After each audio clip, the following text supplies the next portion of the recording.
भारतीय aviation industry में एक अजीब संयोग है जिसे इंडस्ट्री वाले द इंडिगो जीन्स कहते हैं। जब इंडिगो के बेड़े में 100 विमान हुए, स्पाइस जेट डूबने की कगार पर थी। 200 पर पहुंचते ही जेट एयरवेज का अंत हो गया। 300 का आंकड़ा पार करते ही गो फर्स्ट इतिहास बन गई। मानो इंडिगो की हर सेंचुरी किसी और एयरलाइन की डेथ वारंट साबित हुई। लेकिन किस्मत का खेल देखिए, अब जब मैदान साफ है, कोई बड़ा दुश्मन नहीं बचा, तो इंडिगो खुद अपने ही वजन से चरमरा गई है। वो रफ्तार जिसने सबको हराया, आज उसी ने इंडिगो के पैरों में बेड़ियां डाल दी हैं।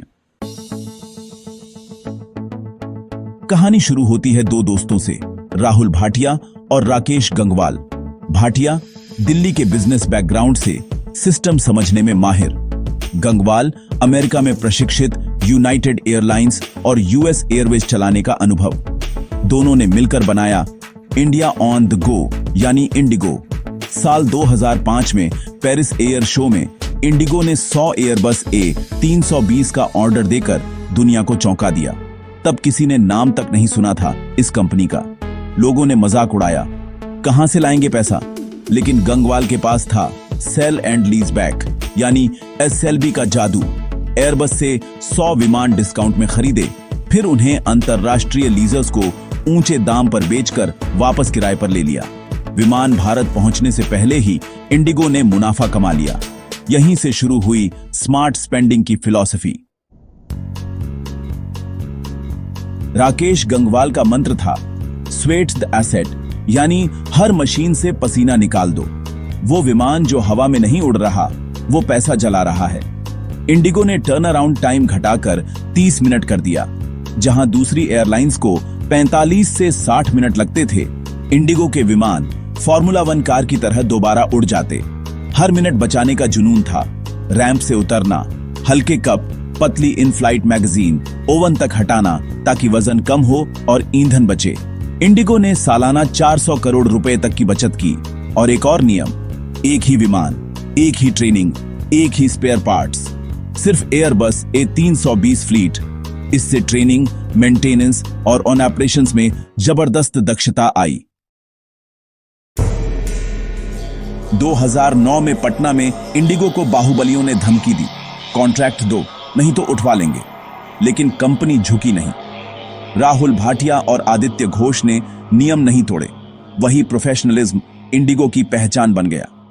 जहां किंगफिशर पार्टी थी, जेट एयरवेज ईगो थी, वहीं इंडिगो एक मशीन थी, भावहीन, सटीक और ठंडी। रबर की गेंद उछलती है, लेकिन कांच का गिलास टूटता है। इंडिगो ने खुद को कांच जितना परफेक्ट बना लिया था।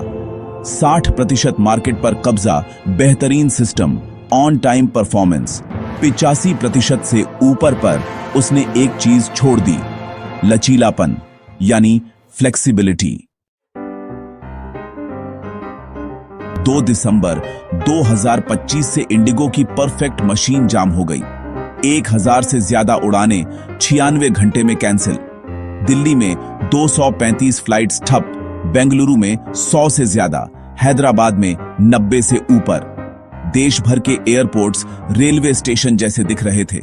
यात्री फर्श पर बैठे, कोई जेद्दा में फंसा, कोई शादी मिस कर गया। 3 चीजें, नया नियम, पुराना सिस्टम और मिस प्लानिंग। पहला, DGCA के नए रूल्स यानी FDTL, flight duty time limitations. DGCA ने ग्लोबल सेफ्टी स्टैंडर्ड्स अपनाए। हर पायलट को हर हफ्ते 48 घंटे का अनिवार्य रेस्ट, एक ड्यूटी में अधिकतम 2 नाइट लैंडिंग, लगातार 2 नाइट ड्यूटी से ज्यादा नहीं, और लंबी फ्लाइट्स के बाद 24 घंटे का रेस्ट अनिवार्य। उद्देश्य था थकान कम करना, सुरक्षा बढ़ाना। लेकिन इंडिगो ने जो मॉडल बनाया था, वो कट टू कट शेड्यूल पर चलता था। हर पायलट, हर मिनट गिना हुआ था। कोई बैकअप नहीं, कोई बफर नहीं। दूसरा, मिसजजमेंट और पायलट की कमी। नए नियम लागू हुए तो अचानक सैकड़ों पायलट रेस्ट मोड में चले गए। इंडिगो के पास एयरक्राफ्ट तो थे, लेकिन उड़ाने वाले नहीं। कॉस्ट कटिंग के चक्कर में बैकअप पायलट्स रखे ही नहीं गए थे। इंडिगो ने DGCA से माना, हमसे मिसजजमेंट हुई, हमारे प्लानिंग में गैप था। तीसरा, डिजिटल और ऑपरेशनल फेल्योर। इसी बीच चेक इन सिस्टम भी धीमा हो गया। दिसंबर का कोहरा, शादियों का सीजन और यात्रियों की भीड़, तीनों ने मिलकर डोमिनो इफेक्ट बना दिया। एक फ्लाइट लेट हुई तो अगली उड़ान भी कैंसिल, पूरा नेटवर्क ठप। 4 दिनों में लगभग 3 लाख पैसेंजर्स प्रभावित हुए हैं। फ्लाइट्स डिले हो रही हैं और किराए भी आसमान छू रहे हैं। संसद में हंगामा मचा हुआ है और नागरिक उड्डयन मंत्री राममोहन नायडू ने इसको लेकर एक मीटिंग बुलाई है। डीजीसीए ने रूल्स पर अस्थायी राहत देने से इनकार कर दिया है, लेकिन मॉनिटरिंग अब और बढ़ा दी गई है।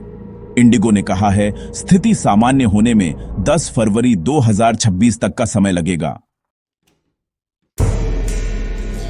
डीजीसीए के ये नियम इसलिए लाए गए क्योंकि पायलट फटीग अब सबसे बड़ा सेफ्टी रिस्क बन चुका है।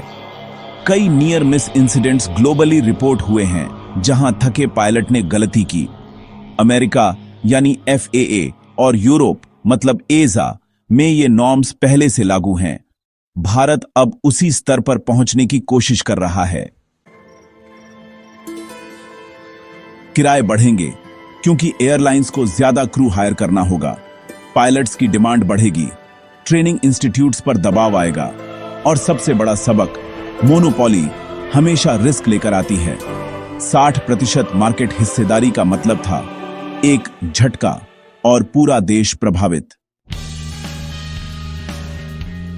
इंडिगो की कहानी इंडिया की एम्बिशन की कहानी है। 2005 में जिसने आसमान छुआ, 2025 में उसी आसमान ने उसे नीचे खींच लिया।